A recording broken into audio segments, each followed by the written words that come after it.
I've heard putting motor oil in your airless sprayer at the end of the exterior season is the best solution for winterizing your pump. Let me know in the comment section if that's something you like to do. I've never heard of that before. That is completely alien to me. With the exterior season coming to a close and interior season coming in hot, I want to talk about some people do have to winterize their pumps for the winter because they live in extreme conditions. So I talked to some people that live out of state about how they go about winterizing their pumps for the winter.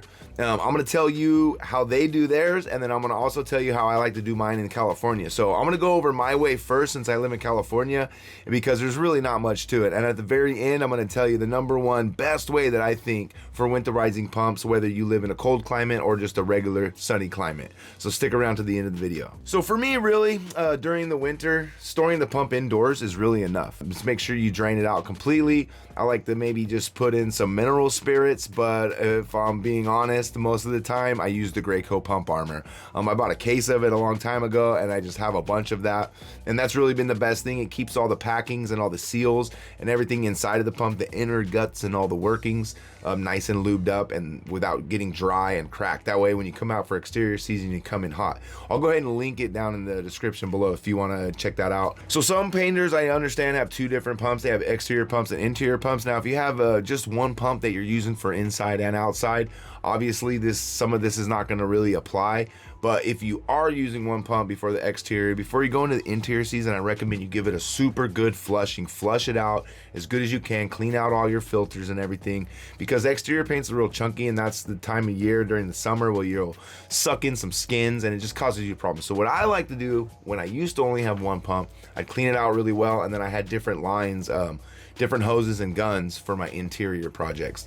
So if you only have one pump, there's a tip for you, something that I used to do back when I was first getting started. But pretty much the industry standard, even in my area and most areas that don't get extreme weather, just some mineral spirits in the pump during those winter months, and when you pull it out, clean it out with some nice warm, well, first use denatured alcohol, because you don't want to have it affect your finishes. So denatured alcohol kind of strip all the residue out of there, and then some warm soapy water.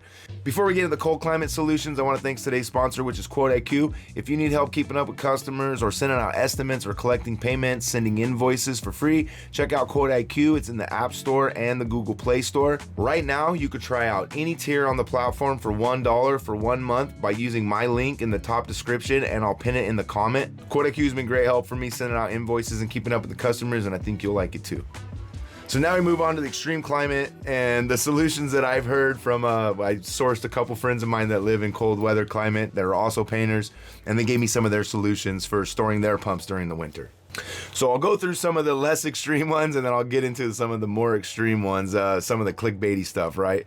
So number one, I've heard one guy says he just wraps it up with Christmas lights, like little thin Christmas lights for the winter. He'll take a string of Christmas lights, wrap it around the pump, and store it, and that's enough to keep his pump healthy throughout the winter, stored with mineral spirits in it. Now that's an easy solution. Not sure if you're paying a lot for electricity. I don't know what a string of Christmas lights will use, throughout a few months or whatever. Number two, storing it indoors ideally is the way you want to go, right? That's the most ideal, the best circumstance. But if some of you click this video probably because you don't have indoor storage with a controlled climate. So I've heard some other options that you could just go down the store and get. There's three of those. So number one is RV antifreeze works.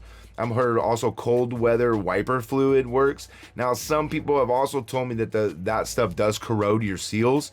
However, I've also heard some people say they have great success with that for decades now. So, and I thought I had a third one, but there's only two of those that I found that you can run to the store. And also, the Graco pump armor works too, but I have heard that stuff does freeze in super cold below zero weather. The more extreme runs, obviously, motor oil and kerosene. Now, two guys telling me they've been using kerosene for years and years and years, and then at the end of the season, when they don't want to have a flamethrower on their hands, they use denatured alcohol again to strip the lines and run warm soapy water through that. So again, let me know how you guys store your pumps for the winter. Let me know if it's even something you have even considered before this, and if you have some option that I didn't bring up in this video, please link it in the comments and tell me your success rate and how long you've been doing it for. And check out QuoteIQ if you haven't already, and give me a like if you like this video.